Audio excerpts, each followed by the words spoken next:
આમ તો લોકમેળાઓ મનોરંજન અને આનંદ પ્રમોદ માટે ભરાતા હોય છે, પણ યાત્રાધામ અંબાજીના કોટેશ્વર ખાતે આસ્થા સાથેનો શોક મેળો યોજાય છે, જે ફાગણ વદ તેરસના રોજ ભરાય છે। આ મેળો પાંડવોના અજ્ઞાતવાસ દરમિયાનની ગણાતી ભૂમિ કોટેશ્વર ખાતે ભરાય છે। આ મેળામાં મોજશોખના ગીતો નહીં, પણ સ્વજનોની યાદમાં ભારે આક્રંદ ભર્યું રુદન જોવા મળે છે। કોટેશ્વર ખાતે ભરાતા આ નવહતીના મેળામાં આદિવાસી લોકો પોતાના સ્વજનોના સામૂહિક અસ્થિ વિસર્જન કરવા આવે છે। એવું માનવામાં આવે છે કે આદિવાસી સમાજમાં વર્ષ દરમિયાન મૃત્યુ પામેલા સ્વજનોના અસ્થિના ફૂલ મૂકી રાખવામાં આવે છે।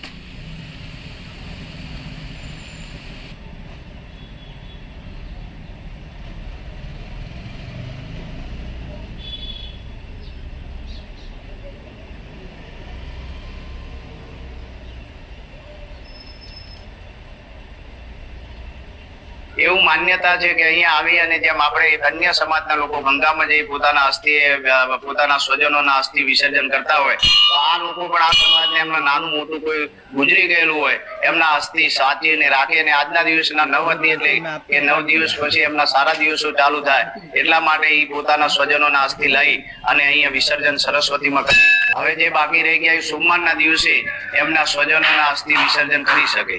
કુટુંબમાં એક્સપાયર થઈ ગયા છે એમને અહીંયા ફૂલ જેમ કે અસ્થિ વિસર્જન આજે કરવામાં આવે છે। કુટુંબ સાથે આવીને પછી જે રાતના સમય મેળો થતો હતો એ મેળો બંધ કરી, જે બનાવો ના બને, અનેક બનાવો બનતા હતા, એ બનાવો ના બને એના માટે બંધ કરીને દિવસે चालू કરવામાં આવે છે। हमारी दादी जी का लेके आए करीब 5-6 महीने उनके डेथ हुई थी, तो हमें ये हरिद्वार है इसी को हम कोटेश्वर को मानते हैं, तो हम फूल यही लेके आते हैं।